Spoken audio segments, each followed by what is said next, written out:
Pro boxing fans, we are here in Riyadh. Eddie Hearn, looking very slim today. Am I? Yeah, you are here. Training hard. I like it out here because the time zone's a bit weird for me. I always struggle with this time zone, like I wake up late. But I just feel like the lifestyle's quite good and clean. Do you know what I mean? Everything's spotless, just makes you kind of get up and train. So I've only been here since yesterday morning, but like just training and looking forward to Saturday night. Yeah, I agree with that for sure. But let's talk about, first of all, Saturday night, the big breaking news overnight. Shakur Stevenson, unfortunately, there is a replacement there, but it's not ideal for Shakur.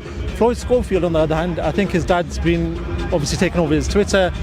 First of all, called you a liar, which I need to know what that's about. I mean, I have no idea what he's talking about. I mean, I've had no idea what he's been talking about the whole time. I mean, firstly he said Shakur poisoned him. Then he said, I mean, even before that, with the press conference, he said that someone broke into his house and ripped out the passport page of his passport so he couldn't go to the press conference. But to be fair, Shakur told me from when the fight was agreed, he will not get in the ring with me. And when he landed in Saudi, I text Shakur and I went, told you, like, he's here. He went, he won't fight me. I'm like, mate. So part of me wanted to actually get someone standing by, which we didn't. And when I arrived yesterday, I was greeted with the news that Floyd Schofield had been submitted to or checked himself into hospital. I saw these pictures from his dad where he's like sprawled out with wires all over him. And obviously, the British Boxing Board of Control, when someone's overnight in hospital with wires all over him, they're never going to let you fight in a million years. Apparently now he says he's absolutely fine, he's ready to make weight. But I don't know what I'm lying about. I mean, all I did was speak to the board and say, are you going to let him fight? And they went, absolutely not. That's it. So at that point, he's out. Bye. Now I have to go to His Excellency's house, which I did at 1 o'clock in the morning. And I said, we've got 3 options. These are the fighters. This is this guy, this is this guy, this is this guy. He said, tell me about him. I said, well, this guy beat Mark Chamberlain at Riyadh season at Wembley, your favourite fighter. And he went, where's he ranked? I said, number 12, he's 15-0, he's a Brit, he's ready. He went, let's have him. And that was it. And Steffi Ball and the team got Padley ready. They did their check weight this morning with the British Boxing Board of Control, which is a necessity in this championship fight. And he's on a plane. And crazy. It is crazy. People's lives are changing overnight. It's mad. Talk to me about this check weight business on a Wednesday. Yeah. Never really seen much of it. We're seeing it for this card, but what's the situation? Seen it every single show. I mean, it's every British Boxing Board of Control show. They will check weight the championship fights on the Wednesday of fight week.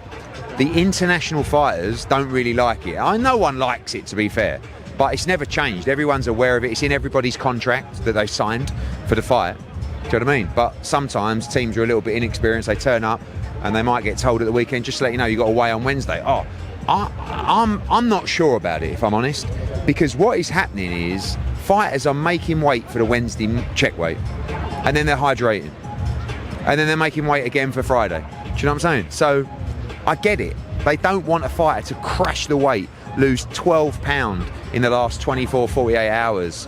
And we have to look at the fighter's health at all times.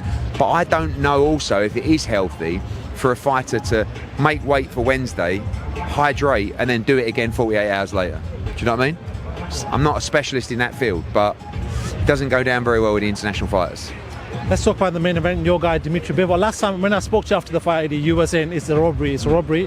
Have you had time to sort of watch it back and reflect? Maybe robbery might have been a bit too strong at that point? Robbery was a strong word. I can't even remember if I used the word robbery. If I did, I think it was strong. But I was emotional, and do you know what I was pissed off about? We never got any kind of shake on the scorecards. Like, it wasn't like Judge so-and-so scores it 115, 113, Bivol. So-and-so scores it. I mean, look at Barboza against Catcher at the weekend. I thought we edged that fight, but it's a fight that could have gone either way. 115, 113, Catcher. 115, 113, Barboza. 115, 113, Barboza. This one, it was like everything's geared towards Beterbiev, and 116, 112. You can't tell me Dmitry won 4 rounds in that fight.